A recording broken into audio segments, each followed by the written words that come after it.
Hey Hey guys. everyone, and welcome to the Legacy Premier League quarterfinals number two. I'm Rudy Brixa alongside Michael Bonde. Yep. Hi. So today we're bringing some interesting matches. We're going to have Jarvis U, Legacy Grand Prix champion, versus Julian Knab. No big deal, and this isn't really meant to brag, but he did win FNM 3 times. That is 3 times the number of FNMs that Jarvis has won. No big Yeah. deal. I think it's kind of a big deal, to be honest.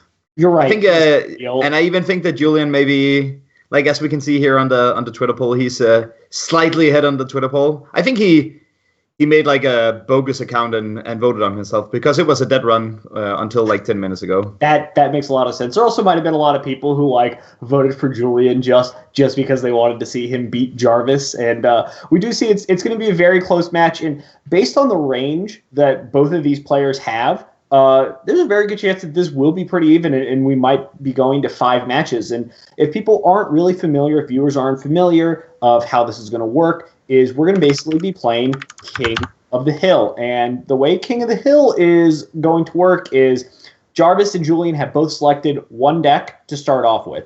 With that deck that they are starting off with, if they win, they have to keep playing the same deck. So we see Julian here. Julian is starting off with a Bant Deathblade deck. So if Julian wins, he has to keep playing Bant Deathblade until he loses. When you lose, then you have to switch to one of your other two decks. So, it is a little bit of an interesting game. We kind of saw a little bit of interesting play last week with Brett, where he kind of had to choose what deck he thought was going to be pretty good against you. Where what he thought he was going to give him the best chance against your 4-color loam deck to lead off with. So it is a little bit interesting when you start to have an idea. But here's the catch: we know what the deck lists are. The players will know what their deck lists are, but they don't know what their opponent's playing. So Julian is kind of going into this into the dark. And Jarvis's as well. But let's look at Julian's deck list. And to be honest, this kind of looks like a pretty stock, for the most part, Bant Deathblade deck. Why don't you tell us a little bit about this deck? I think this is like kind of old school. I don't know. I think Reed Duke did well at the Legacy tournament, at the major Legacy tournament. But it's kind of an old school deck that merged into like a new with Reed Duke, and I can't remember the Belgian guy's name, and it kind of like spiked on Magic Online. But I don't know. This is one of the decks that's pretty interesting to play against because it does a lot of different things.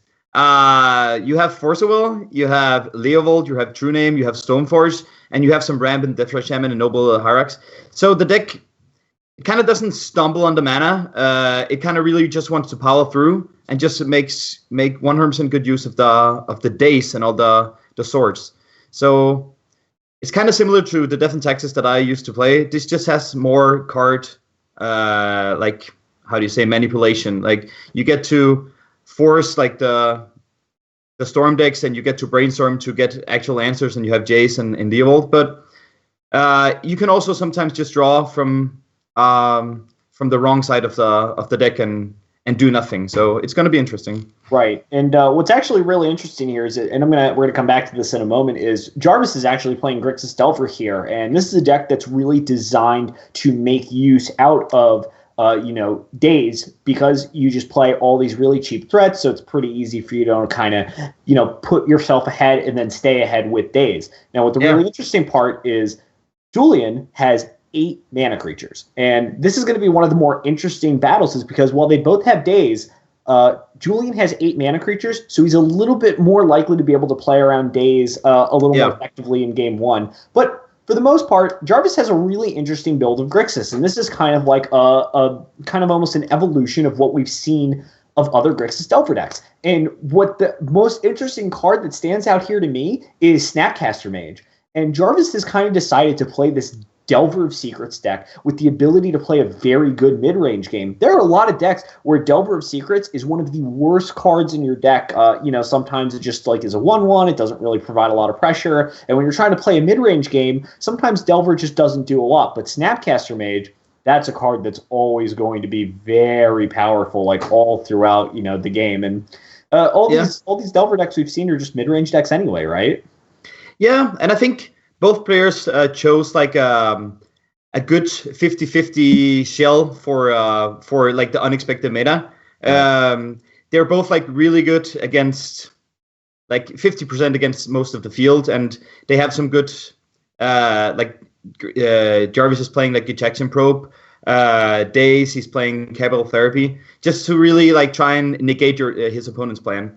So it's going to be interesting to see if they actually get to play their plan or they're too focused on negating each other's plan. Right. That's definitely going to be a really interesting, an interesting battle for Jarvis and Julian here. And we're going to go ahead and take a look at their opening hands. And we see Jarvis is going to have like a pretty traditional, this kind of pretty traditional Delver hand. He has a 1-drop with a Daze and the ability to Force of Will. He has a couple of threats that are going to be pretty powerful in Pyromancer and True Name Nemesis.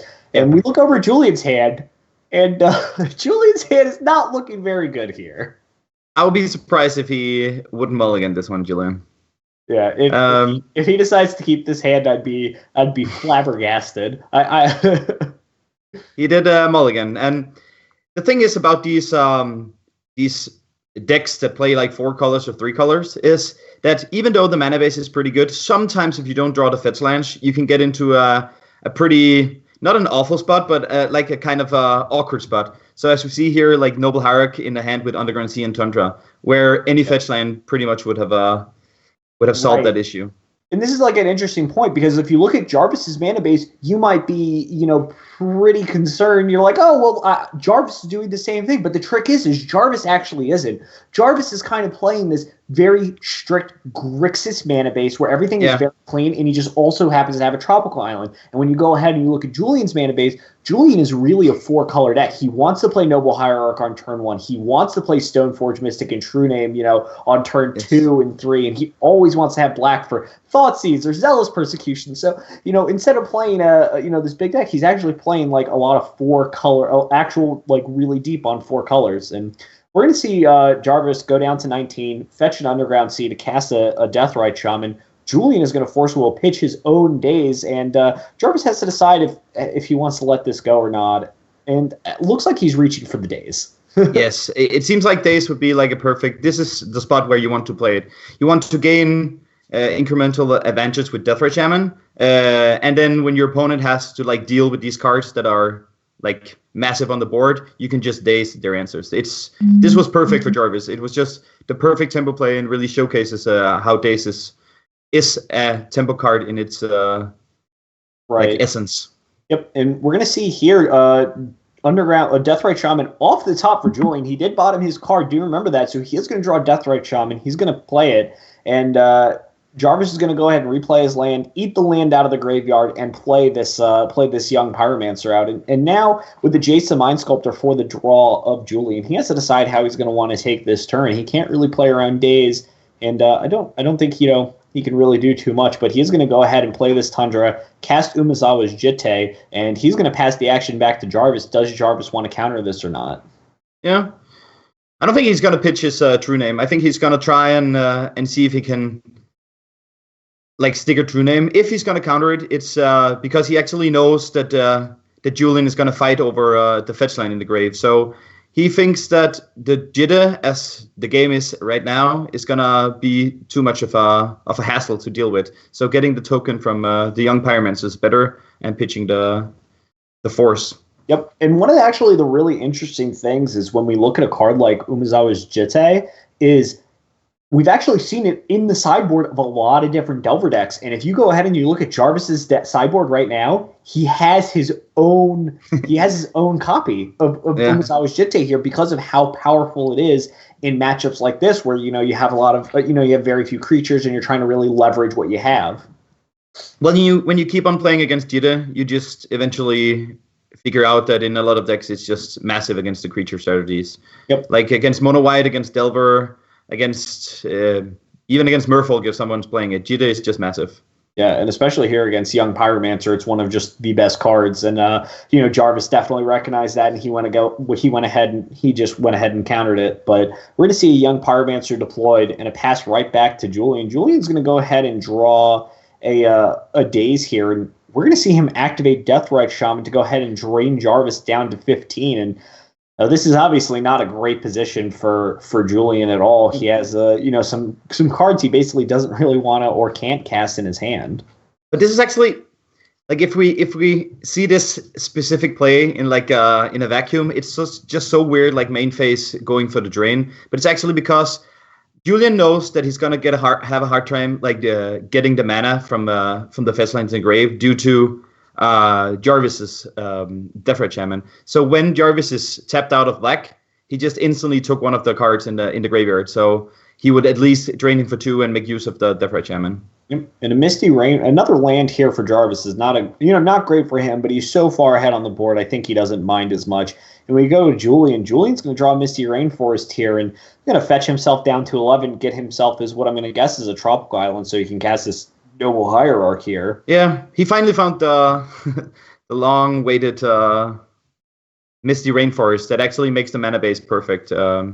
So one fetch land, as I said in like the beginning, one fetch land and any other land basically, you can get all the 3 colors that the deck needs, or 4 in this case. We're going to see Jarvis at the end step. He's going to activate Deathrite Shaman. Maybe he won't, but this is really interesting. It's just like when you're playing a Deathrite Shaman mirror, you have to like figure out how much you want to act and how much you want to let your opponent act. And this is really interesting here. If Julian just lets Jarvis eat the land and goes, or eats the Force of Will in his graveyard and lets him go down to 9, he actually kind of holds Julian off from really attacking at all, because you'd either trade with Young Pyromancer or you'd get to eat an elemental token. So there's a chance, depending on what he draws, that you might not really see anything from any attack from Jarvis. But because Julian went ahead and ate something in his graveyard, Jarvis is basically going to have free reign to attack as much as he wants, and we're going to see a probe off the top give a couple more elementals joining the board, and there's going to be another attack for 5 here, and that's going to put Julian down to 6. Yeah, and I have to say that at this point, like, it was one turn too late. Like, Julian has really been lucky that Jarvis has only drawn lands, but having the two Young Pyromancers, the probe before, was just a massive draw for Jarvis, because he's really pressuring Julian here when Julian's going down to 4. So even with the Jace in hand, as much as Jace is a good card, it's going to be tough for Julian to get back from this. But a Brainstorm here is what he needed. Yeah.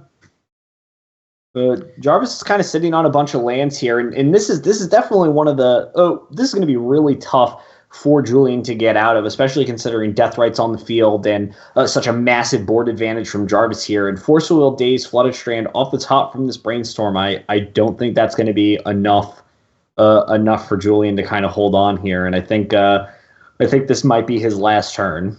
Yeah, Julian, like, he Brainstorm theory was actually like a way of getting back into the game. If he drew like a Sword to Plowshares and a creature, he could kill the Deathrite Shaman and then start blocking the Young Pyromancers and start gaining life with the Deathrite and actually have a game here. But he saw that there were no way out of the trouble, so he conceded.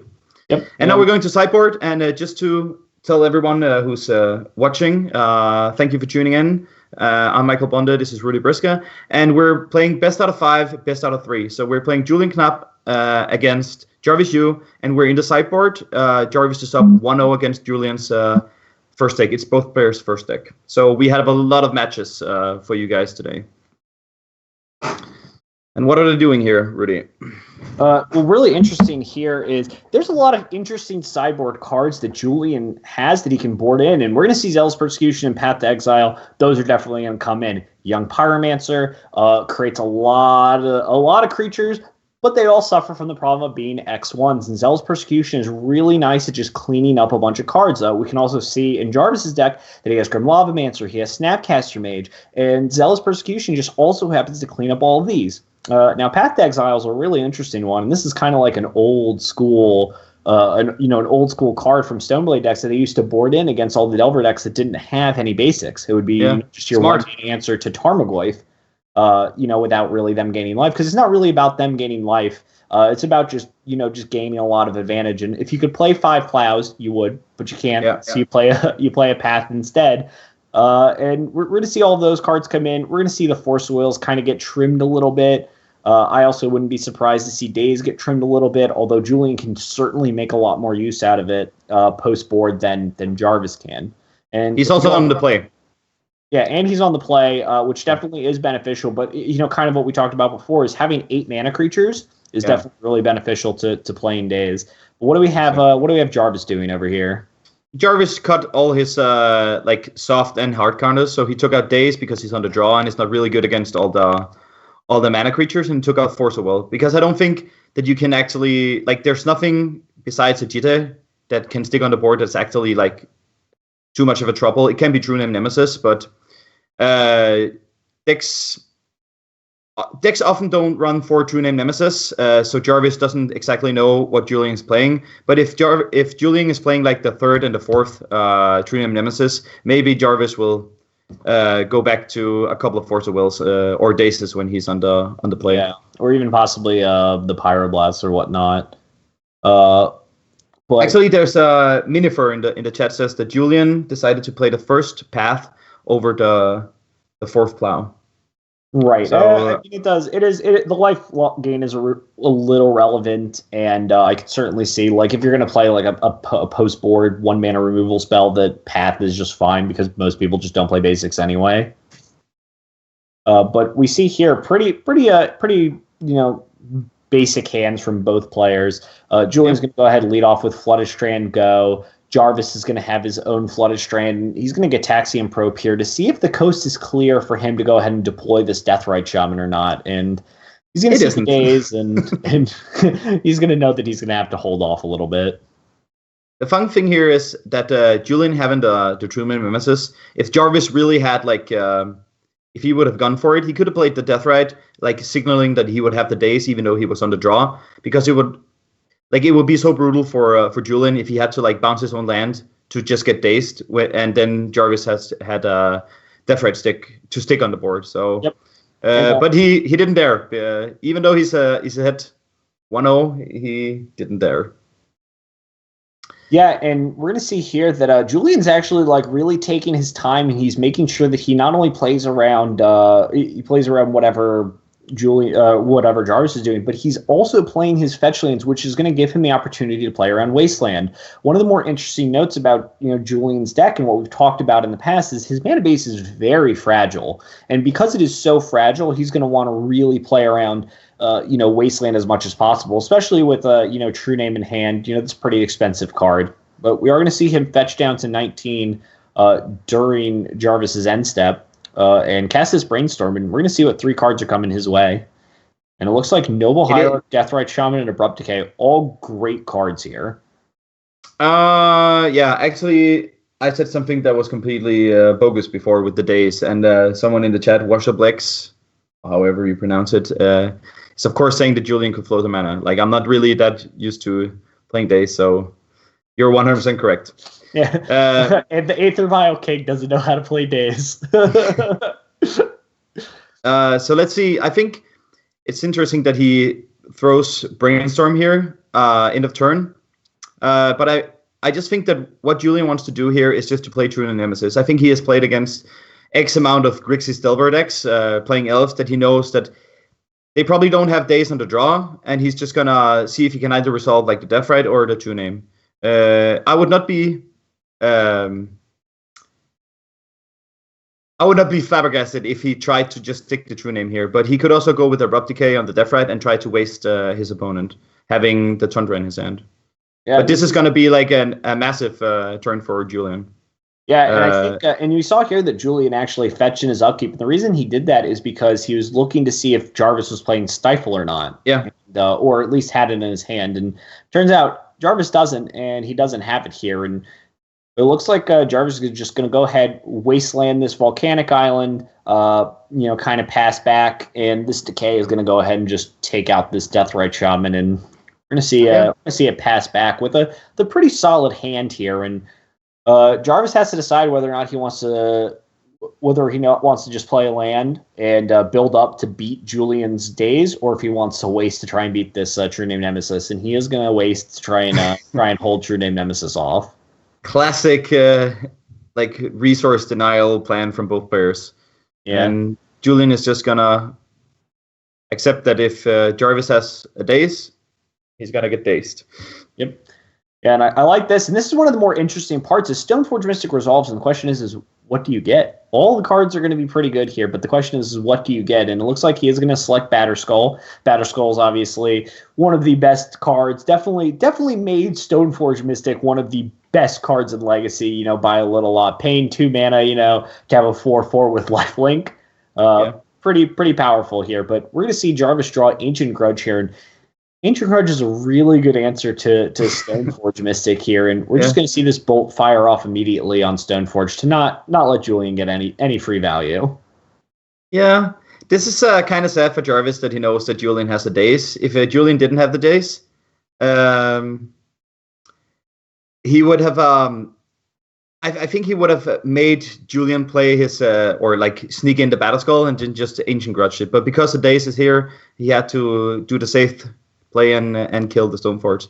A fun thing here about the Stoneforge is when you play the Stoneforge and you don't have any creatures on the board and you go for Battleskull, you put an instant target on Stoneforge. So when you play the next Deathrite Shaman, you know that you have already taken away one of the removal. So the more creatures that you have to resolve, the better it is to get the Battleskull from the first Stoneforge, because you're not gonna equip with the Jita just right away. You're gonna equip like in a couple of turns anyway. So you really want this Stoneforge to just die by a bolt or Swords of Plowshares. Right, and we see here that Jarvis has actually drawn enough lands that he's really able to effectively play around the daze from Julian, and Julian's mana base is biting him pretty hard right now. You know, without any tools, and this young Pyromancer is going to eat a Swords of Plowshares. Delver of Secrets is going to resolve, and Julian's going to draw Force of Will, and that's a fine card. Not really what he's looking for right here. You know, that's a card that when you're ahead, you know, you really want to make use out of. Yeah, the fun thing here is that Jarvis is actually, like, as you were talking about earlier, Rudy, Jarvis has this, like, super smooth Grixis mana base, whereas Julian has, like, these 4-color where he wants to play the Noble, he wants to play the Deathrite, he wants to play the True Name, and all these, like, Abrupt Decays. But now he's actually, once again, he's stuck because of one Wasteland. So he's actually stuck with both Noble and Abrupt Decay, which are answers for the Delver. Yeah. And we do Fortunately... Yeah, go ahead. Fortunately, the Delver didn't flip. So unfortunately for Jarvis, but fortunate for Julian. Well, actually, I think this is still really bad, because if Jarvis is going to look at the top card of his library and he's going to decide, I don't want to flip, I'm just going to want to draw this card, that card has to be pretty good, right? And we do see here that it is pretty good. Snapcaster Mage is a pretty nice card here, especially with Lightning Bolt in the graveyard, and he's going to try to put all the pressure on Julian, because here's the thing, if the game just, drags on and nobody does anything for a while, Julian's eventually going to draw a bunch of lands. He's going to start deploying True Names. He's going to start deploying, Batterskull. There's just a million different options that he has moving on that's going to make this game really dangerous. So Jarvis is going to try to put on a lot of pressure by casting Snapcaster Mage, and Julian's going to just go ahead, Force of Will, and pitch daze and fall down to 16 here. And we're going to see this Delver actually flip off Cataxian Probe, and Jarvis is going to go ahead and get to see what Julian's packing. Yeah. Jarvis kept the Cataxian Probe because he really wants to see if there's an additional daze or Force of Will, or if he draws anything, there's the coast is clear. So let's see, he gets a Flooded Strand here from the Probe, which is not ideal when having 4 lands on the board already.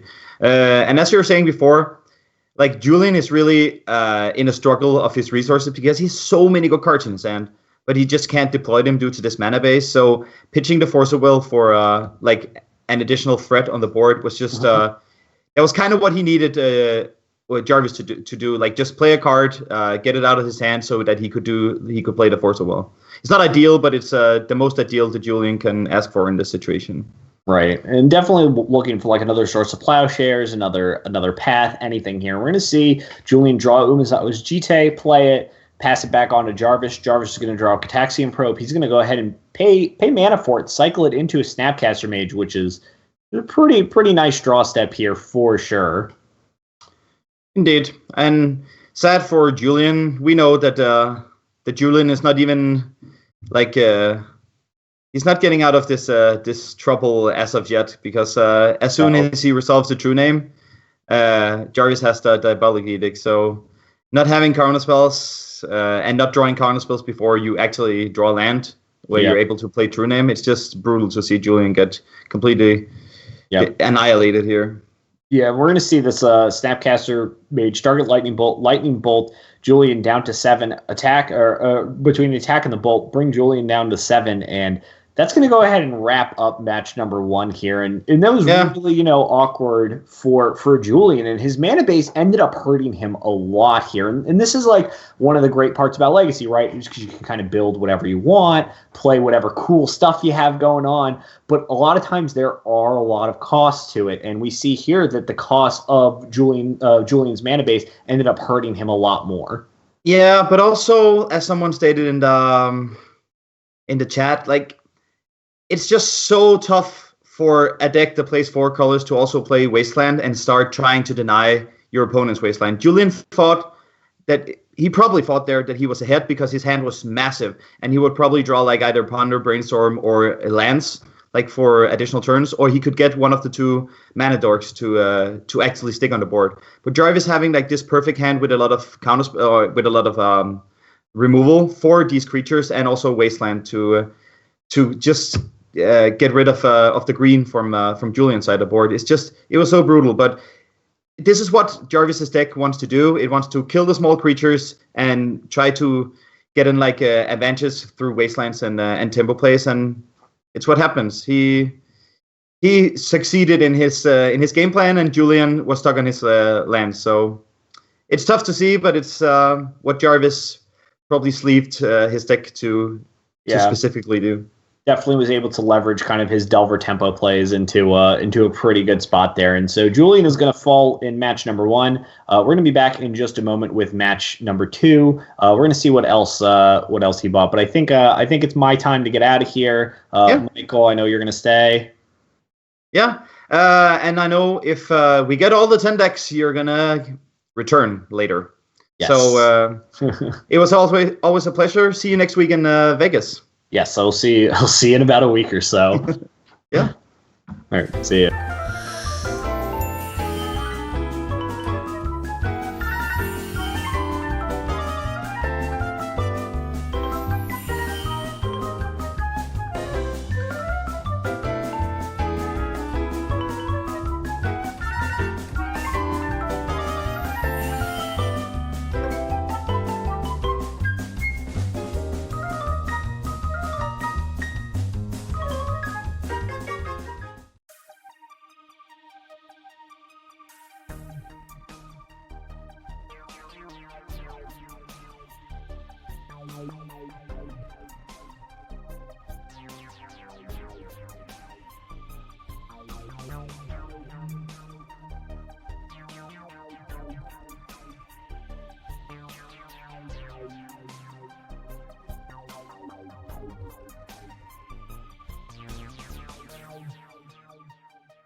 Hey again. I have a new Hello, we're here.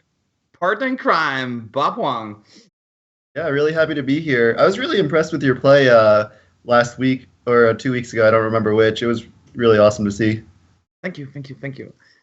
Yeah, I was unhappy not to being able to play my Death and Taxes deck. I had a sweet sideboard, but eventually everything turned out great. So let's see, Bob. We have Julian's second deck of the day. Ooh, I like this deck, Goblin Stompy.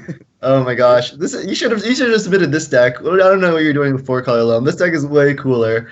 So this deck is like a Blood Moon based deck. So you see, 4 Magus of the Moon, 4 Blood Moon, 4 Chalice, Trinisphere as well. But then instead of playing, some people are playing like Chandra, Torch of Defiance. No, Julian just likes playing, little creatures. I guess he likes goblins, he likes elves, and now we get to see him play Goblin Stompy.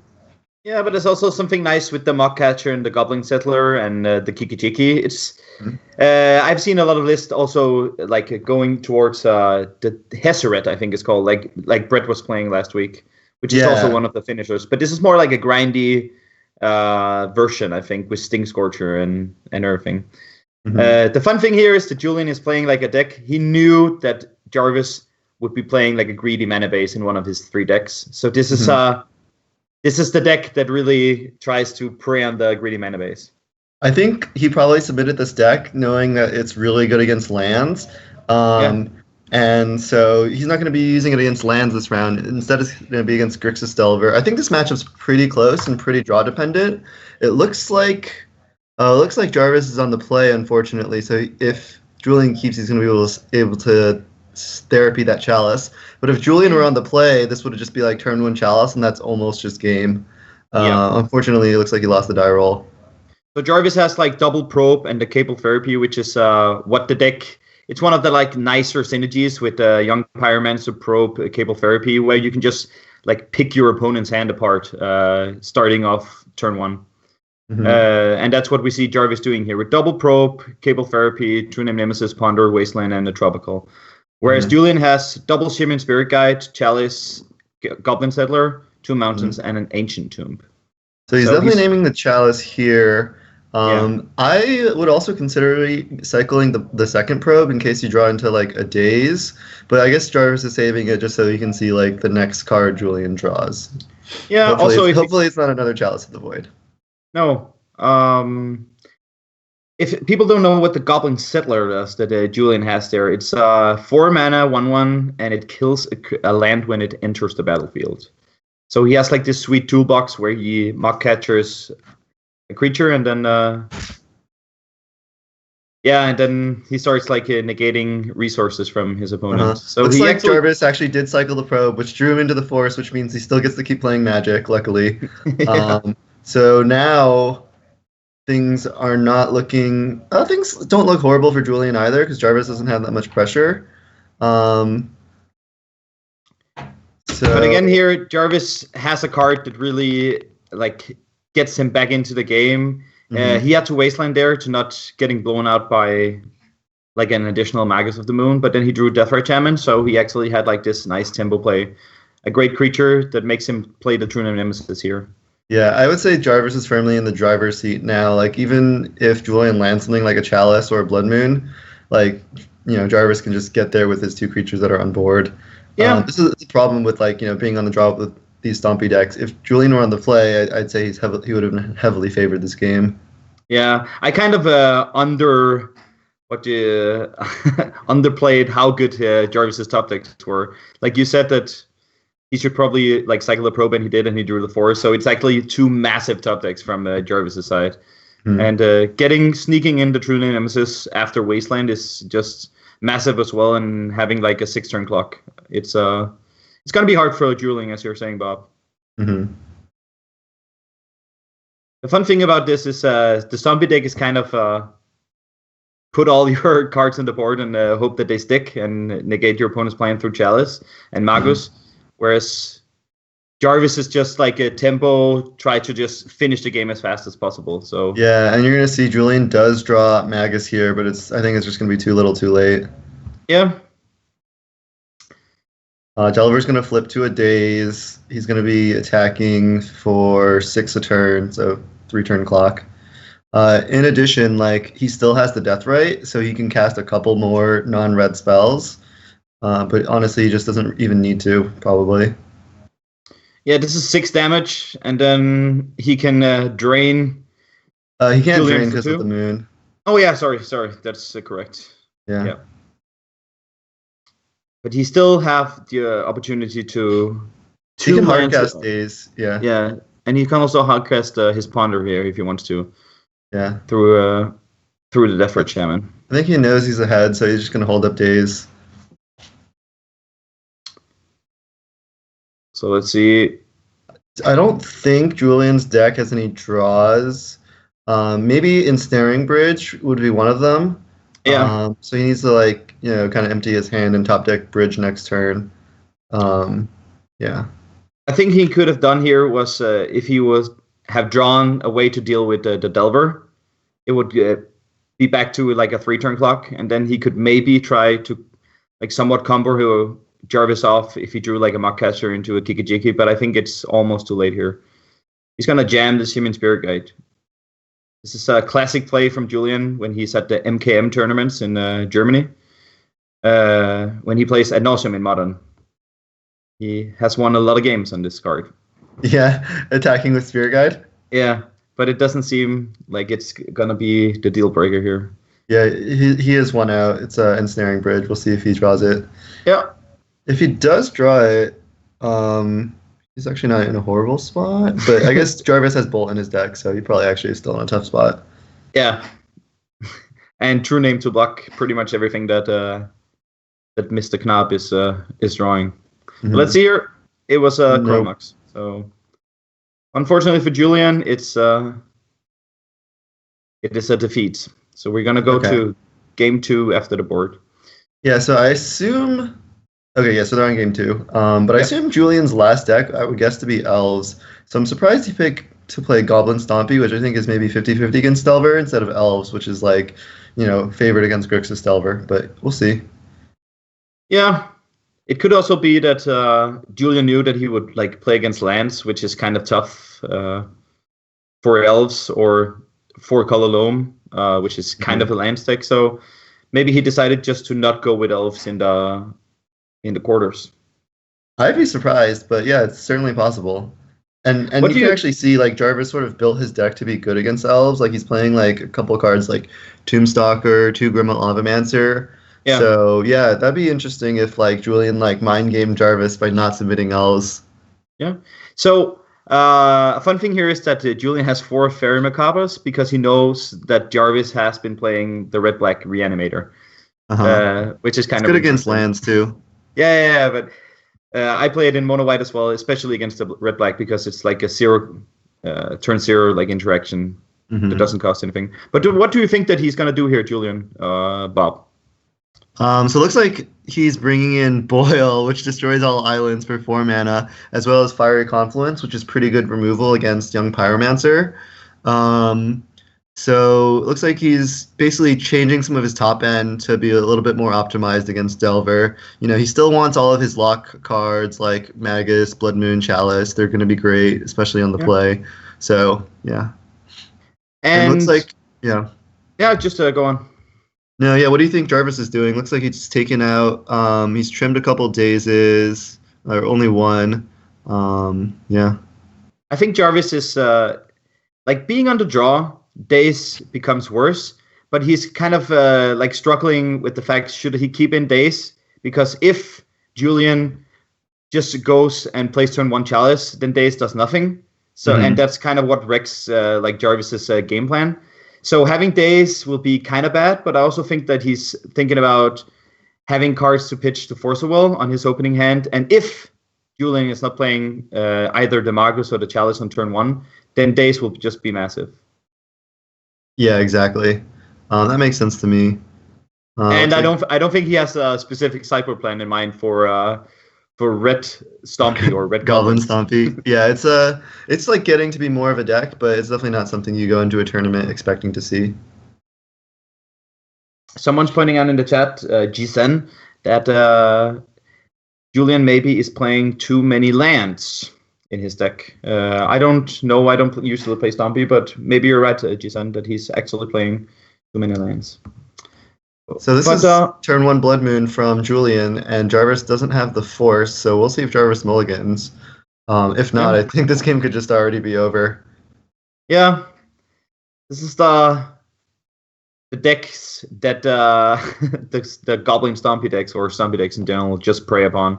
It's just people with not enough basic lands to supply their general plan.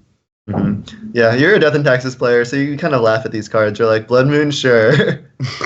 It can be kind of terrible, and we actually often have them into consideration, me and Thomas, like how we should build our mana base. But it's down to 1 or 2 cards to just optimize if the meta is more Blood Moon or Massacre. Yeah. So I think it's Jarvis here. I think Julian kept this. I would never mulligan definitely has to keep. You just always jam the turn 1 win, and if they have the Force, you keep playing Magic. If they don't have it, you just win. So yeah. And yeah, it would make sense if Jarvis like mulligan that it, and it looks like he. Let's see if we get it here. Yeah, it looks like it's still on Julian. Maybe they're waiting to get started, but I'm sure Julian's going to keep, and we'll see what Jarvis does. If I were Jarvis, I would probably keep that hand, just because I keep everything.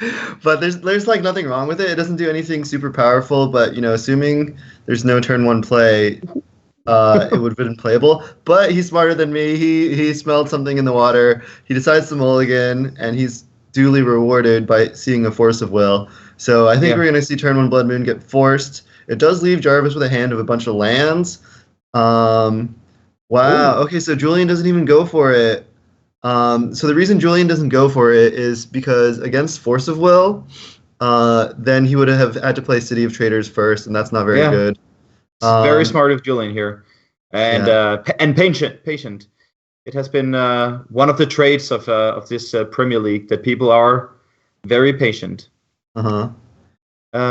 Funny enough, here he goes with the Blood Moon first. I think. Well, just because like Magus gets answered by Lightning Bolt, so it might not even do anything. So I think we're gonna see Magus probably next turn, and then it's just gonna get bolted. Yep. So again, Jarvis with a massively top decking. It is of course what his deck does.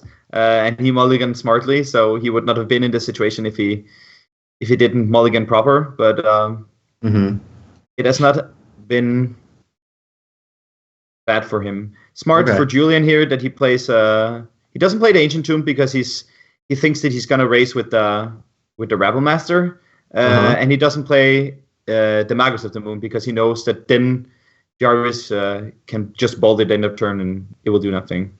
Right. Yeah, I like the plays from both players, and I think Julian is very careful to manage his life total now because he can easily die. Yeah. So it would. I think Julian, if he plays the Rabble Master here, he would definitely be in the driver's seat. So I think we're gonna see a turn where he's gonna City of Traders, Mountain, play the Rabble Master, play the Ancient Tomb, pitch Simian Spirit Guide, and then just jam Magus. Yeah, we'll see. He's been kind of playing around Daze by having the Spirit Guide in his hand. So we'll see if he continues to do that. The other thing is like he does want to cast the Fire Confluence in his hand. So that would be another reason to hold the Spirit Guide. But yeah, we'll see how this plays out. Looks like Jarvis is going for the Rabble Master. It is not quite at the same damage as the Delver Secrets, but eventually it will. Yeah, like next turn it will. Yeah. So let's see if he jams the Margus. He is gonna jam the Margus here, saying that if you have it, you have it, but it's less likely that you do. Ooh. And again, Jarvis with great top deck from Jarvis. Yes. But honestly, I think you got to do a little bit of math here, and you might just go for the head. Yeah, because he's not even casting anything relevant. His hand is just 2 lands. So if he takes, I think he needs to, depending on what Julian's going to do here, I think he needs to kill the Rebel Master main phase. Yeah, Because I think the math is gonna turn in Julian's favor if he doesn't kill the Rebel Master. Yeah, Julian has a 2-turn clock. Jarvis has a 3-turn clock, so he does have to kill it here. And the fun thing is that you have to do it main phase. You can't go into like beginning combat because that's when Rebel Master triggers. Mm-hmm. But now he's, in the driver's seat. Julian needs to top deck some lands or an answer to the Delver. Yes. Another great top deck from Jarvis, basically ignoring the Blood Moon effect this entire game. Yeah. So now Julian needs to top deck something. I don't even know like what he might have in his deck. So he is, yeah. I actually don't know either.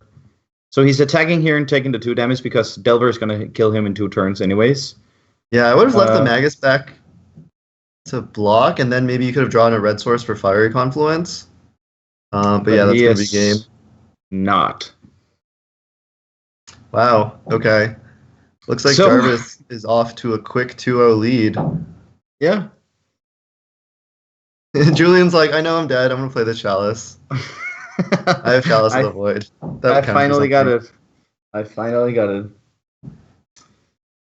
Someone saying the troll deck didn't get there. Actually, Malibu is these decks are kind of a part of the meta right now because everyone's playing like these super greedy mana bases. So playing like Painter or playing like these Stompy decks, they actually do well and have a high win percentage, just like Red Black Reanimator, because they go around what all the other decks are doing and just preying on these not stupid mana bases, but these very greedy mana bases that make you play a lot of different colors. Yeah, almost every deck is just playing Deathrite Shaman, so it becomes like a 3 or 4 color deck. So yeah. Magus of the Moon, Blood Moon are at an all-time high, I think. And there aren't too many decks that can play it, so there's Goblin Stompy and Chandra Moon Stompy. So I think they'll be definitely at the GP.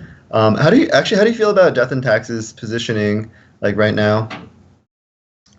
Like Julian made like this analysis from the NKM. Yeah, but I think the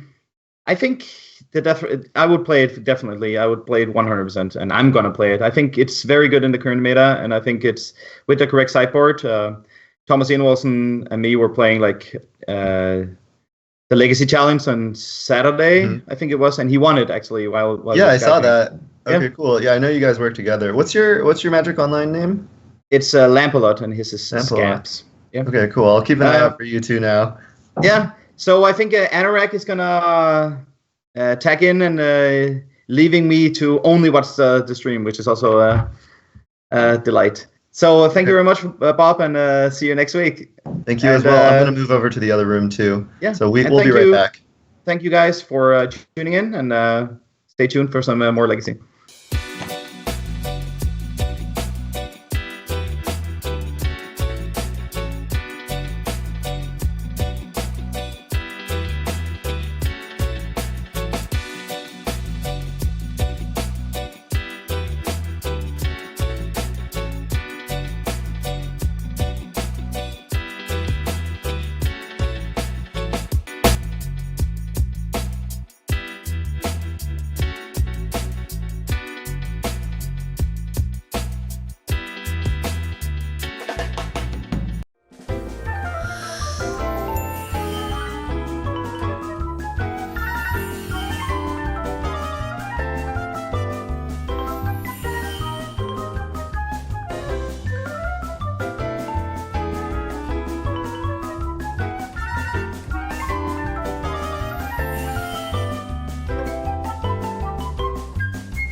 Sweet. Hello, hello. I'm back. Wow. With my friend and enemy, I mean, Anurag Das. Wait, is that frenemy or and a friend? It's definitely frenemy. I've never heard and a friend. Hey man, this is the Legacy Premier League where we innovate and we do crazy things. I mean, have you seen Jarvis's deck list?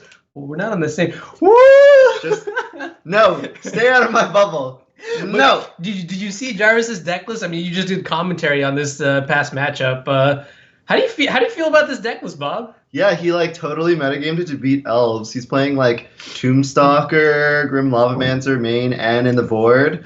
So yeah, I don't know. It's super interesting. And Julian did play Elves. I was worried for a second. Speak of the devil. All right. So for anyone who doesn't know who Mr. Knab is, he is probably the best. Actually, not probably. He is the best Legacy Elves player. Just period. And I think we're in for a great show now. We're going to see Julian hurt Jarvis in ways Jarvis does not want to be hurt. Jarvis, I love you, but it's going to be tough. And let's take a quick look at this deck list. Bob, what do you see? Yeah, it looks pretty standard for me. He looks like he cut Aquarian Ranger to play another Llanowar Elf, but overall it's, a pretty stock deck list. Okay. Yeah. With Julian's signature 61 cards that he loves to argue about. But yeah, no, this looks pretty standard. So for me, it's going to be interesting to see if Jarvis has adjustments, which I just mentioned. 2 Grim Lavamancer, 1 Tombstalker, 2 Snapcaster. They're going to make a difference in this matchup. Staticaster in the sideboard. Yeah, Staticaster is also great. So yeah, we'll see if these adjustments are going to be good enough, because traditionally I do think Elves is favored in this matchup.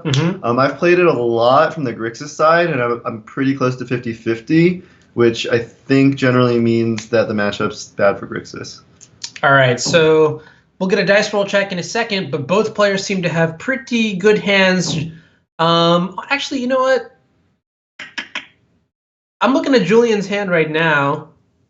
Julian's on the play. Okay, that's what it looks like. Julian's hand seems a little slow. He did draw 1 copy of the Dryad Arbor, and that's probably not optimal, but we're looking in his hand already. We see the powerful Wirewood Symbiote Elvish Visionary combo. He knows that Jarvis is on Grixis Delver, so let's see if he keeps this hand. On the other hand, it seems that Jarvis has... How do you rate Jarvis's hand? Yeah, I mean, I would keep both hands on a heartbeat. Jarvis's hand is a little bit slow to get going, so we'll see if he forces here. Nope, he's just going to let that go, and I think we're going to see a turn 1 death right. All right, so seeing that Jarvis didn't force the Green Sun's units, what are the kind of cards you want to force a will in this matchup? Okay. At least game 1. Interesting. So he goes for the Delver instead, which I don't hate, because this is one of those matchups where you just need to kill Elves, because once you give them enough time, like, they're just going to draw out of whatever hole you put them in, just because they have so many tutors, et cetera, et cetera. So... Yeah, oh my gosh, look at this. We're already seeing Julian just swarm the board with so much mana, creatures. He draws a Guy's Cradle, and he's in, like, oppressive levels of mana territory. Yeah, so again, I think I would have liked to see Deathrite turn 1, because then this turn he would have been able to go, like, either Pyromancer Probe or even Pyromancer Delver. So now instead he's going to have to hold off a turn on the Pyromancer, and he's going to go Ponder Deathrite instead. Okay. And if you're Jarvis, what are you trying to ponder for? You're really just trying to flip this Delver. Like, that's your first priority. Okay.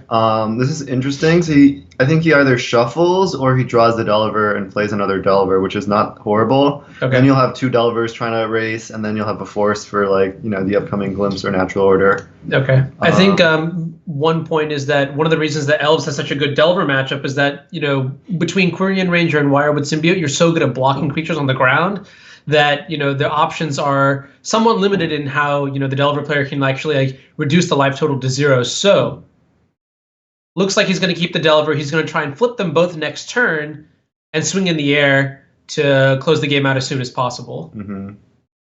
But this is interesting because Julian has he's assembled Symbiote Visionary, and we'll see if he chooses to make the Symbiote uncounterable or if he saves the cavern to name Elf.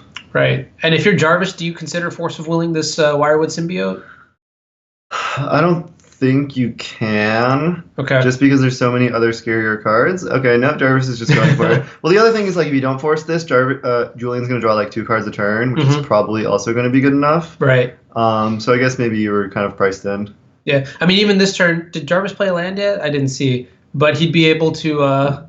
Unlucky Delvers. Yeah, this is not good. This is where we really need the Delvers to flip this turn. Mm-hmm. But, well, you know what? Julian's hand isn't that filled with gas. I mean, he does have the Green Sun Zenith, which can just get another symbiote. Yeah, symbiote. And oh man, ooh, Gaia's Cradle. All right, that's a brutal I think he can 4. Yeah, that's 5, 6, 7, 8. That's Craterhoof. Right? Okay, so he could play the Craterhoof, but he wouldn't get to play around days. Okay. So it looks like he's going to be a little bit more conservative, Mm-hmm. and he's going to go for drawing a whole bunch of cards this turn, and then probably putting.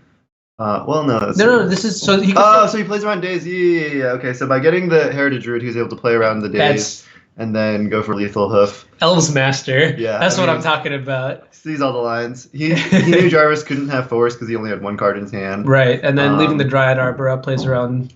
Yeah, this is the reason why the matchup's so tricky is because once you get to a certain point, Elves just has so many cards that say I win, and you need to kill them very fast or disrupt them a lot. I just want to take a minute here. I love the way that Julian has edited custom art to the natural orders. We have the Green Tinker. We also, I believe his recalls, glimpses are recalls too, so he's got that going for him. So let's see how good the anti-Elves Grixis Delver deck matches up now. He's boarding out his Pyromancers. Looks like he is keeping his Dazes on the play. I actually really like Therapy in this matchup, so I think I would be playing more of those.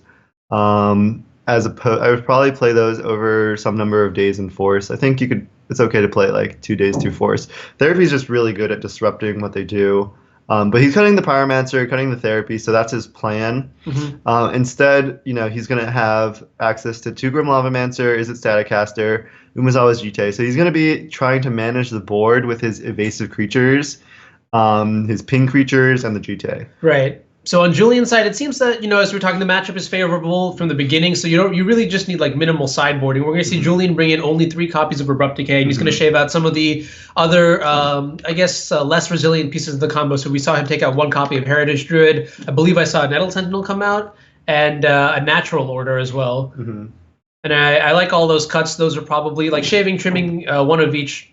Makes sense. Yeah, that's the thing. I think like in Legacy, you really care about consistency, and Elves is one of the few decks that gets away with not playing Brainstorm while still having a high degree of consistency, because they get to play Green Sun Zenith, and then by playing Green Sun Zenith, you can still shave some of your combo pieces, like we saw Julian do, but then still have access to them. Right. So.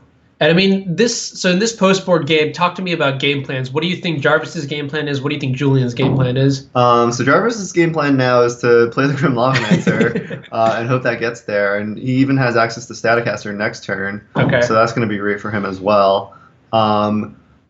Julian, now that he's facing down a Grim Lavamancer, needs to figure out some way that, like, even if Jarvis is activating the Grim Lavamancer, he needs to just power through it because he doesn't have Abrupt Decay in his hand. Okay. Fascinatingly enough, as Julian has played 2 creatures so far, neither of which are 3 creatures now. None of which care about the Is It Staticaster. And if I'm Julian, I guess that means it must some sort of like Electric Tree or Blazing Volley or Staticaster type of effect must be on my mind. Yeah, that's like a very common sideboard card you see in Grixis Delver now to fight Elves, Death and Taxes, as well as the Mirror. So yeah, it's also going to end up being good against Staticaster. Right. And Jarvis sees the Staticaster doesn't really do anything, so he's just putting cards into his graveyard for his Grim Lavamancer. I like that. So this turn, I would probably expect to see a Deathrite as well as a Grim Lavamancer activation. Yeah. And I mean, I guess. Or it looks like he's going for Brainstorm because he doesn't really have that much going. Okay. And we'll see. Okay, so he's actually not going to use the Grim Lavamancer this turn. I don't love that because you could get punished if Julian untaps and plays a Cradle. It's basically giving him a free Lotus Petal. Right, but I guess you'll see he finds Glimpse of Nature. Yeah. Which I think is going to get forced. But I mean, maybe Jarvis is just banking on the force of will itself as enough of like a precautionary. Like, I'm okay, you can do whatever you want, because if you do something that I find threatening, like, you know, glimpse, natural order, or whatever, I'll just force of will that, untap, and then just murder you with all my creatures. The good thing about playing the Deathrite Shaman this turn is that next turn he can play as a Static Caster and use the Grim Lavamancer. So basically, this is the critical turn for Jarvis. What's funny is that Jarvis is definitely playing the control role in this matchup, right? Just killing all of Julian's creatures? Well, it's tricky because if the game goes too long, as I said, Elves can just draw out of anything and assemble something. So I guess given the presence of cards like Grim Lavamancer and Is It Staticaster, Jarvis actually has the ability to play the control role better than most builds of Grixis. Okay. And I do like that Jarvis is he's gonna main phase this Is It Staticaster, kill the Quirion Ranger immediately. Two reasons to do this. The first is to deny your opponent of mana on their turn by, like, for example, if they draw Cradle or you know, like some sort of like a Heritage Druid or something. And then the second reason to kill the Quirion Ranger is because the Quirion Ranger secretly is protecting the Dryad Arbor, allowing the Dryad Arbor to, like, you know, let's say like block, and you just bounce the Dryad Arbor to, you know, untap a creature or something like that. So interesting here. You let them untap. I think we're going to see a Force of Will here. I guess you could pitch the Delver because you can cast True Name, but then you can't activate Lavamancer next turn. But that's okay. It's fine. True Name's a little bit more powerful. It's like a pre-flip Delver, basically. Yeah, there is a Scalding Tarn in the graveyard, so worst case scenario, Jarvis might be able to do both. But again, Jarvis's graveyard is now running kind of light, so it's like you're mentioning. You know, Elves might just be able to draw out of this. We see here that killing the Quirion Ranger. Yeah, the problem for Julian right now is that Jarvis has a bunch of creatures that kill all his creatures. Yeah. So I guess he's going to eat. Does he have 2 creatures to eat so he can bring his Ooze out of range? Yeah, he does. Yep. So that's basically his game plan now, but unfortunately it gets foiled by the True Name. Correct. I mean, interestingly enough, the Scavenging Ooze is also sort of a foil to the Grim Lavamancer and the Deathrite, actually, which is pretty good. I mean, wow, actually, one thing I missed, Jarvis is at 9. Julian's at 22, so there's still a lot of draw steps that Julian gets to have before he's officially, you know, out of the game. Well, okay, so did the Staticaster kill something this turn? Did I miss something? Good question. Dryad Arbor. Okay. Yeah. Staticaster killed Dryad Arbor. Oh, yeah, that's right, because he didn't use it on it in the Dryad Arbor last turn. And he's getting his Grim activation in and Deathrite activation in while he can. So now Julian's cards don't really do anything. The problem now is the Staticaster. Yeah. So I mean, so really, Julian just has to hope to draw into an Abrupt Decay. So in this situation, oh wow, he's just going to jam out Quirion Ranger and the Elvish. I was just going to play the Elvish. I would just suggest playing the Elvish Visionary, but I think does this maximize on mana, make Scavenging Ooze just huge?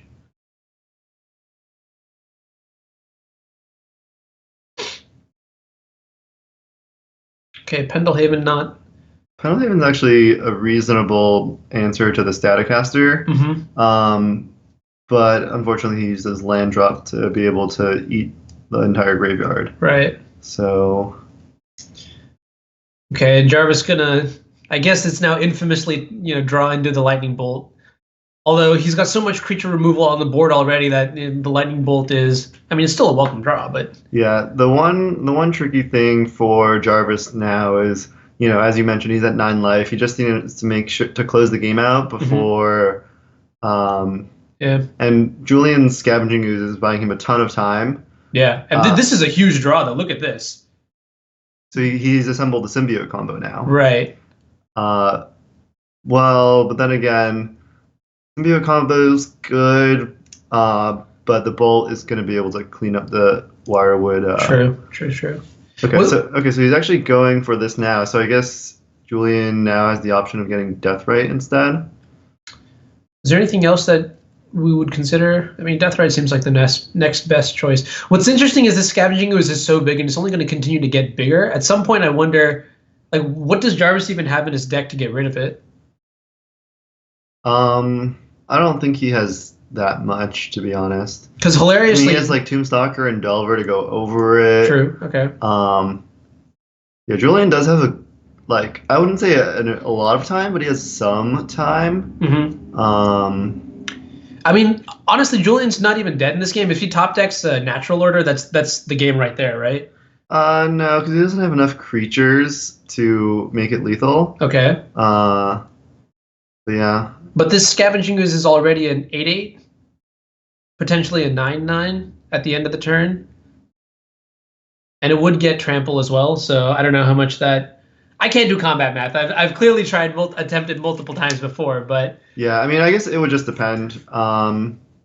With 3 creatures, that's +9 to all your creatures. Actually, no, you're right. It probably is lethal if he draws... Yeah. I will say that order. This natural order is... I think he sacks the death right, so it's Okay. +4 only. So I don't know. It's kind of close. Yeah. I'm not good at math either. All right, so Jarvis has drawn a Gitaxian Probe for turn. I'm assuming... Well, he didn't immediately cast it. Now, that's the first thing that I like. He's giving some thought to whether he actually needs it or not. Then the second thing is, how are you going to pay for it? Are you going to pay with life, or are you going to pay with mana? Mm-hmm. And at this point, I think Jarvis just has so much mana relative to the cost of cards in his deck that it's fine for him to just tap a land and draw a card that way. Yeah, I would tap the Volk, so you still have all your colors. Blue, red, yeah. Yeah.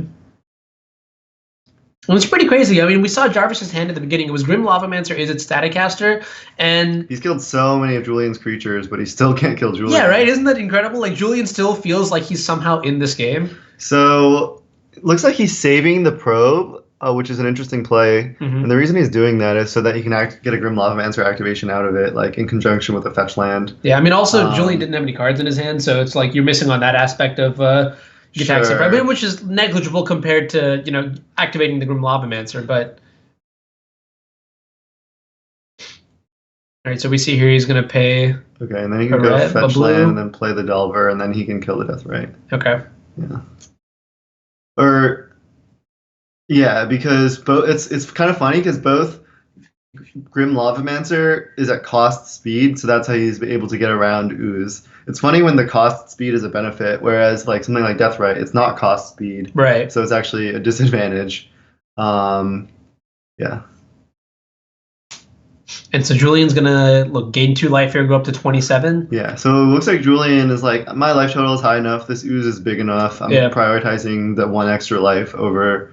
Oh wait, no. No, I think he did it the other way around. He's just gonna make. So he's getting one less life, but Ooze is still bigger. So maybe he's trying to go all in on the on this like trample plan. Because that's the only way the Scavenging Ooze is irrelevant, right? True. Otherwise, it just stares at the true name all day. Okay, so there's another Deathrite Shaman. Oh man, this is a really close game. Feels like Jarvis should just be crushing, but somehow Elves Master Julian Knab hanging in there, yeah. And honestly, like I don't even want to say hanging in there because it feels like Julian's the one with more kill potential right now. I don't know if I go that far. Okay, all right. I think, yeah. Who would I say is favorite from this spot? Like Jarvis's deck should have more live draws, I think, because Julian's deck has a lot of creatures that die. That's true. Yeah. And Jarvis has finally found the Delver now. Okay. So Julian draws Green Sun Zenith for the turn. What do you think he's going to try and get? Do you think he even casts it? Yeah, he's just so far from Craterhoof. So I mean, you could cycle it for a Visionary, but that's not exciting. Yeah. I don't know. He could save it, I suppose. And Scavenging was already in play. Did we see anything else in his deck? Like his sideboard maybe that of note? No, I didn't see anything. All right. I don't think I wouldn't dare to bring in Progenitus in this matchup. But, he's close to Rurkthar, but he doesn't have that. Yeah, I don't think he's got it in this one. So he's going to cast it. He fired off here for 1. Oh, for 2. So, okay, yeah. Yeah, I think he's just cycling it. That makes sense. Just draw cards. Yeah, and I guess like funny. Okay. So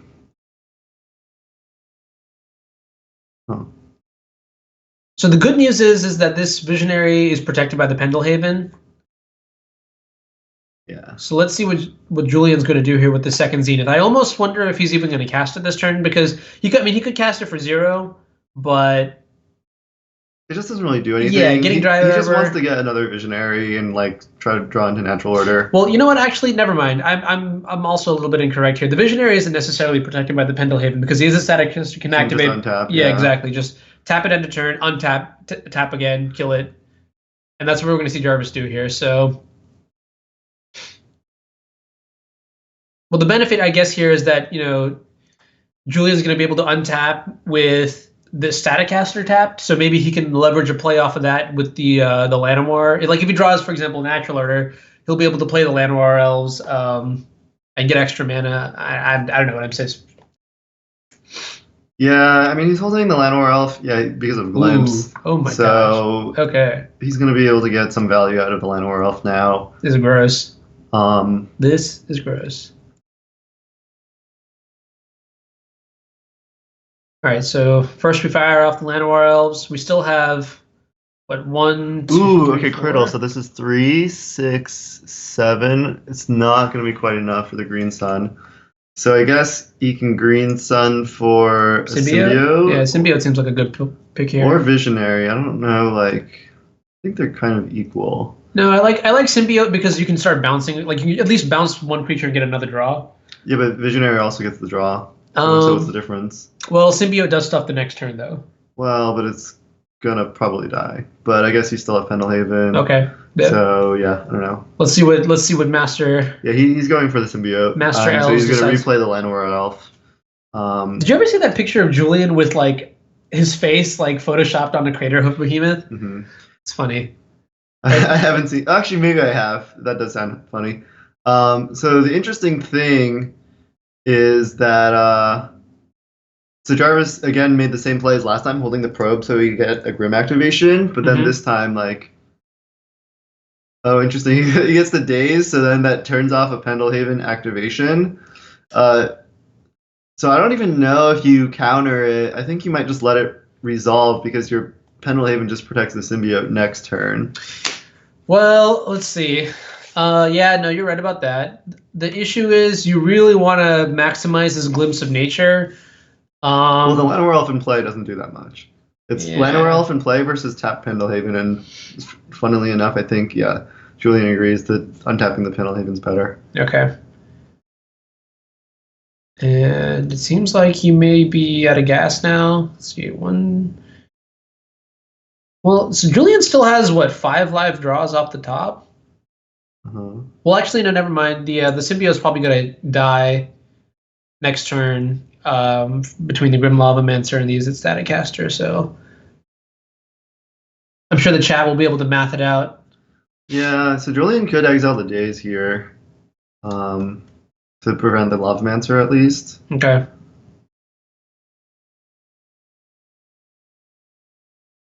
So Jarvis is tanking about whether or not to activate the Deathrite, and it looks like he does do that. So then Julian has to counter the Deathrite instead of countering. Ooh. Okay, so Julian is like, no, I'm still just.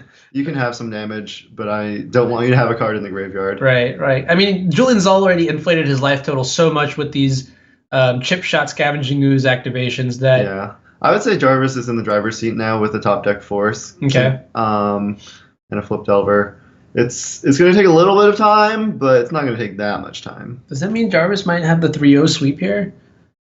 Because that's what this. I mean, he's in the driver's seat, but I would put him at like 70%. Okay. Okay. Yeah, like I said, Julian has a lot of bad draws in his deck right now. Right. We can't actually see Julian's exile to see how many creatures he's actually. I see 11 cards, and yeah. Like how many Visionaries are gone? Because Visionary is still a really good draw. Yeah, and he's exiled 8 creatures with the ooze, so. Yeah. All right, this is Due Diligence. Julian making Jarvis use Static Caster as many times as possible.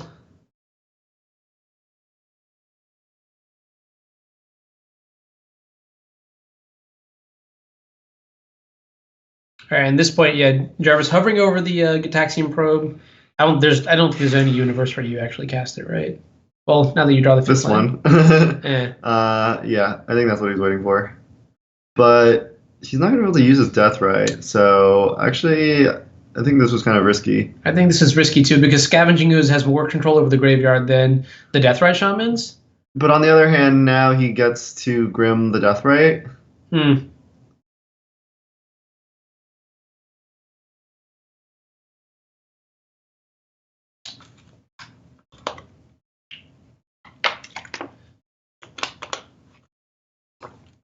So, is there any way that Julian can... No, Julian probably can't use his Death Rite. Okay, the Death Rite is just going to die here. So Julian has one turn to draw what he needs, right? He can fetch for a Dryad Arbor right now.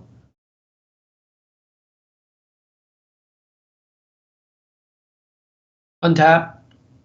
Draw Natural Order.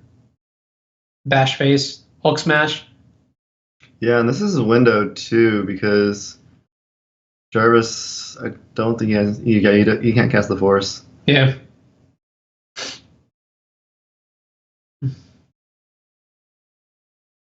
But I mean, in that situation, I wonder, do you think Jarvis should have not cast the Gitaxian Probe then? Yeah, I think you're just far ahead enough. You just hold up the Force. Okay. Julian's going to fetch end of turn, pull out the Dryad Arbor from his deck, activate Scavenging Ooze a couple times. Okay, Birchlar Rangers. That's a miss. Yeah, not exactly the omni-powerful draw we're looking for. But that being said, I mean, Jarvis is in the driver's seat, but Julian's still at a healthy life total. And every turn he draws like a creature, he can just deploy it, assume it dies, and then gain some life. And I mean, it's not really like a winning recipe, but but it does buy enough time that maybe we'll see one of his natural orders. I mean, proper Magic dictates that you really just want to buy draw steps when you're behind. So it's not like, you know. One other thing is on the very last turn, like Julian can swing for, Jarvis can swing for 6 with the true name. Yeah. So, so the clock isn't as slow as it might appear. Okay. It's run faster. Yeah, that is true, actually. What if Jarvis attacks with the true name now? And just says, you know what, I'm going to start chump blocking your Scavenging Ooze. Yeah, that's actually somewhat reasonable. And he's not playing the Death Ray because it just doesn't really do anything other than chump block. And so, like, against Craterhoof, True Name's just as bad as all the other creatures. Yeah. So I actually think I like your line of just, throwing some chump blockers in there. Okay. To kill him potentially a turn faster.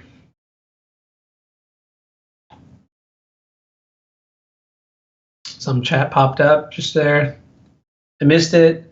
That's a piano. Thought it was a doorbell. Yeah, because basically what you would be doing with that play would be you're saying the Death Ray is a lightning bolt. These guys are talking about what the potential face down card could be. Yeah, I don't know. I think this is the only one. It has Exalted to be Angel, right? You're seeing Gotham Raiders. Another strong choice. So how does Lightning Bolt change the clock? By 1 turn. Dope. I did the math, guys. All right, Wirewood Symbiote, Dees.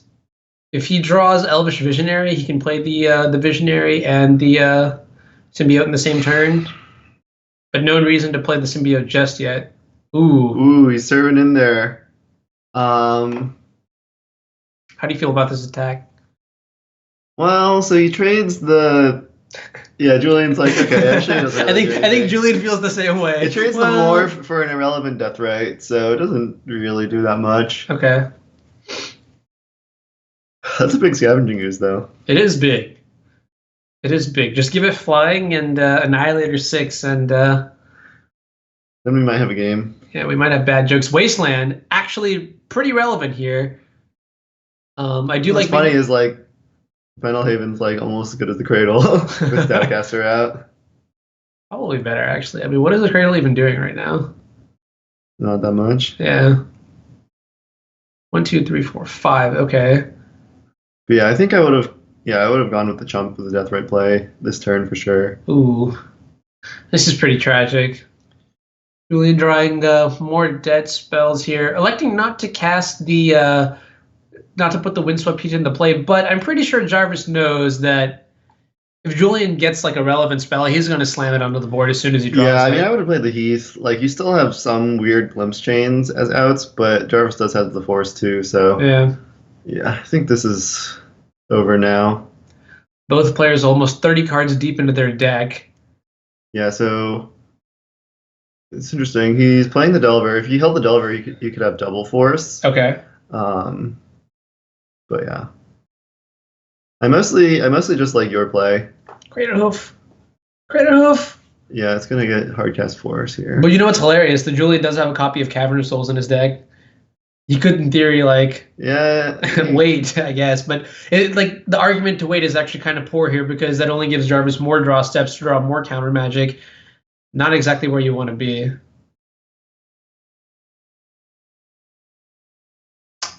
Yeah, this is rough. Hardcast Force of Will going to stop Big Daddy Hoof. And at 8 life, it looks like the... that's game, because with the Bolt and the match is going to wrap up here. Yep. Even Scavenging Ooze as a... 1 life gain is not going to be enough. Exactly. Wow. Like Jarvis with the clean sweep. We've had all clean sweeps. I know. What is this? This is like the legacy cleaning agency. Like, wow, that was a bad joke. you gotta stop me from saying that kind of stuff, Bob. Dude, there's nothing that can stop you from being a dumbass. Well, I don't know. All right. So this is just simple as alpha with a irrelevant thing. Hey, I get a cap though. Do you? It's beautiful. It's pink. Speaking of pink, check out these Ellipse Ultra Pro sleeves. Don't buy them. They get really sticky really fast. he top decked a Bolt just for insult to injury. He's like, yeah, you're at negative like 20. All right. And so Samwise GG, Mass Drop East, Gold Pro competitors, Jarvis U, something. I want a GP somewhere. Oh, we're so dumb. This is going to game 3. This game took so long that I forgot who won game 1. Wow. All right, Julian, come on. You got this. All right, guys. Chat, can we get some hype built up for Julian here? We don't want to see a clean 3-0 sweep. We need to see the man, the legend, the Elves Master. Oh, interesting. He does have Progenitus. He does have Progenitus. Okay, so... Well, we'll see if the #1 rule of Progenitus comes into play, which is if it's in your deck, it's in your hand. I still remember the iconic Ross Merriam, like, the ninja flick where he just, like, lost because he drew Progenitus and, like, just, like, flicked it across the room. So Julian's making some really interesting adjustments after seeing Jarvis's Staticaster and Grim Lavamancer. He's like, okay, the fair game doesn't work quite so well. Okay. I might just go full combo here. Okay. And the Thoughtseize help supplement that plan because, you know, you're able to take the crazy good creatures, but you're also able to take the Force of Wills to try and get through a natural order. Exactly, yeah. So he's like, you know what, I'm going to ignore your Delvers. He didn't even see Pyromancer as Jarvis boarded them out, so... I mean, what's crazy, though, is that if Julian is able to... Sorry, if Jarvis is able to resolve the Grim Lavamancer or Staticaster, with this configuration, Julian would have no answer... to them on the board. See, he's like, maybe I want some decays after all. And Jarvis is putting in the Pyromancers, I guess. I don't know what's happening right now. People, we are flipping everything upside down. I guess so. Jarvis is like, okay, Days is bad on the draw. I'm going to try Therapy instead, and I like that. I do like that too. The one thing that I learned testing Bant Deathblade with Bob is that when your opponent goes turn 1 Mana Dork, your Days looks really, really bad. So I definitely do like that Jarvis is taking out the full... 1, 2, 3, 4 copies of Days for the full 1, 2, 3, 4 copies of Cabal Therapy. Only has 2 Bone Pyromancer, though, in his 75. So, wow, Julian's shaving Green Sun Zenith and playing the full set of natural orders. I don't think... This is definitely not the typical sideboard plan, but like you said, he's making adjustments for what makes sense, given that he saw all these, like... Playing the player, not the game. I like it. Jarvis can also slim down on some copies of Force of Will, and I think that's just like I got Cabal Therapies. Yeah. So that's interesting. The issue with Force of Will is like you might not have enough cards to pitch, basically, and then Elves can just overwhelm you with fair stuff. Okay.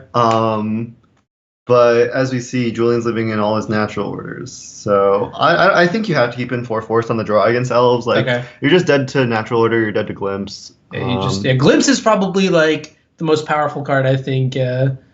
coming from against the Delver side at least, because I mean, just generating like just a big board and like having a lot of cards in hand and just options is. It's particularly good against Grixis Delver because unlike other Delver decks, like Bugga's Golgari Charm, Grixis, we mentioned it can play like stuff like Blazing Volley, but it plays usually fewer if it plays it at all. Right. So you're happy to just vomit your hand on the board, and it's pretty hard to get punished by Grixis. So both players are going to keep 7 here. Julian is going to lead with a Basic Force and a Deathrite Shaman, and we see immediately Jarvis rewarded for his boarding pattern, or rewarded, but he's drawn the infamous Gataxian Probe Cabal Therapy combo in his hand. So now he's got 2 choices to make, Bob. Which one do you think is better? What are the choices? You lead with the probe. You're almost definitely bolting, but there is a chance that he has like a 2 of or a 3 of in his hand, so you just lead with the probe. Okay. And so he's going to do that. And if he bolts, then Julian's next turn is not that scary. So I think I'm okay with bolting. The reason to therapy is you could like nab the glimpse, and then next turn you can nab the ooze. Ooh, and there he is. Big Daddy. Big Daddy. That makes me kind of want to bolt because you want to play the Tombstalker as soon as you can, and then you don't want the Deathrite to exile land. Gotcha. And what do you think about the Flusterstorm that Jarvis has brought in? Do you think it's it can be good in this matchup. Like it mostly counters Glimpse, and or even if it doesn't counter the Glimpse, at least it can do is just like act as a spell pierce to minimize the effect of the Glimpse. Yeah, I mean, basically in early turns it basically counters Glimpse. In later turns it can do nothing, so I actually just prefer playing Force. Gotcha. Yeah. Now this is interesting. So Julian has deployed Cranium Ranger and Dryad Arbor. I think this is an insane little combo that the Elves deck has. Yeah, and he's definitely going to go for the Glimpse here. Interesting. Or actually, no, he could go for the Ooze and then Fluster the Glimpse. Yeah, I mean, I have to wonder, you have the Flusterstorm in your hand right now. If you take the Glimpse of Nature, what are you actually going to even counter? Right. Like, if you wait like ad infinitum to, it could become a dead card. The Flusterstorm would lose value. Whereas now, if he takes, so if he took the Ooze, the only way he gets punished is if he goes like, Glimpse Cradle. Ooh, yeah. What we're talking about, it happened. He's going to need to go up to 8 cards in hand to discard the Progenitus. All right, but starting the Glimpse chain off, Jarvis is going to wisely Flusterstorm this. Julian will have the mana to pay for it, turning this Glimpse of Nature just into a value. Discard a card from your opponent's hand / cycle. Yeah, which is pretty good. I mean, that's not too bad, given that you are secretly a Jund deck post-board. But Big Daddy's coming out next turn. Ooh, that is true. And, Julian thinking, oh man, this Abrupt Decay is going to be so good against Flip Delver of Secrets. You know what card doesn't care about Abrupt Decay, Bob? Tombstalker. And you have to say it like that, like as if you're... Tombstalker. Yeah, like you're introducing Tombstalker into like a wrestling show or something. Yeah, this card is going to end the game in 4 turns. There's nothing in Julian's deck that can stop that. Yeah. So he basically is going to need to find a kill within these 4 turns. And Force of Will and Therapy on Jarvis' side, not making this an easy task. So we'll see if Jarvis holds the Ponder to keep the Force. I think he should. I almost think he has to. Yeah. And then I guess I don't think he knows anything in Julian's hand anymore. Yeah, I think Julian drew the Abrupt Decay the turn after the Probe Therapy. So the Probe. He's gonna actually hold the Therapy. Actually, hold on. Did he Therapy on turn 2? He might know about the Decay. If he knew about the Decay, I feel like he would have taken it. Why? What does the Decay do? It kills his Deathrite, which is an adding to the clock.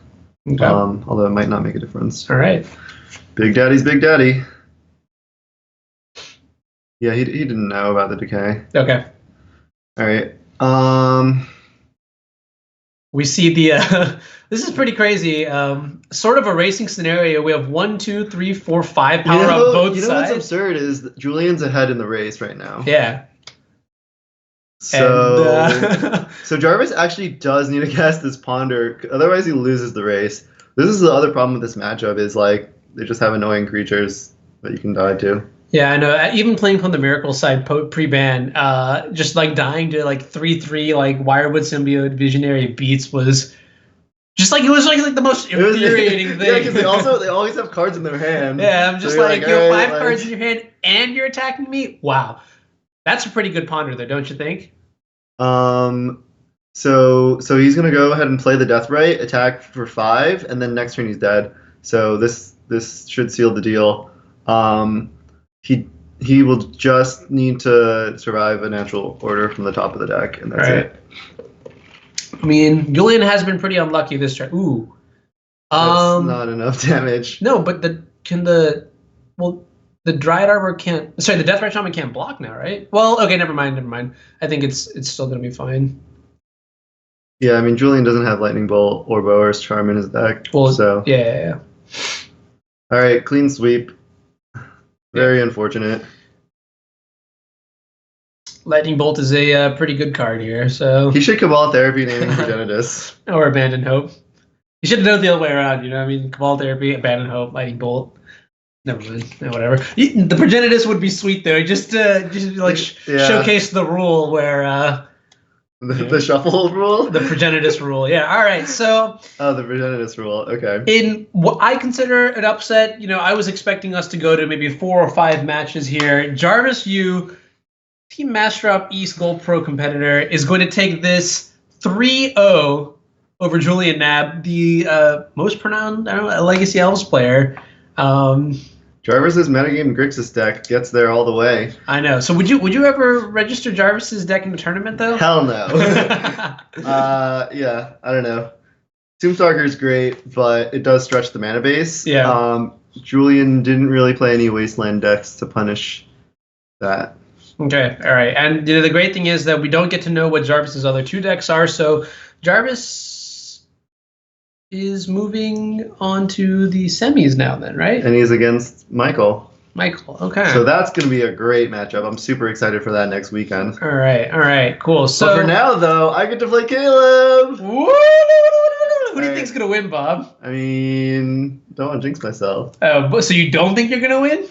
You got to say it, Bob. Are you going to win? I'm leaving. Are you going to win? Are you going to win? All right, guys, we're going to take a quick break. Maybe look at some cool advertising content. I'd like to go ahead and say thank you to our sponsors. We have Living Card MTG, we have Card Hoarder, and we have the beautiful Matt Pavlik all here thanking us, supporting us today. So without you guys, we wouldn't be able to do this, and that might be a commercial break. I'm going to awkwardly look into the camera until the thing plays. Nice.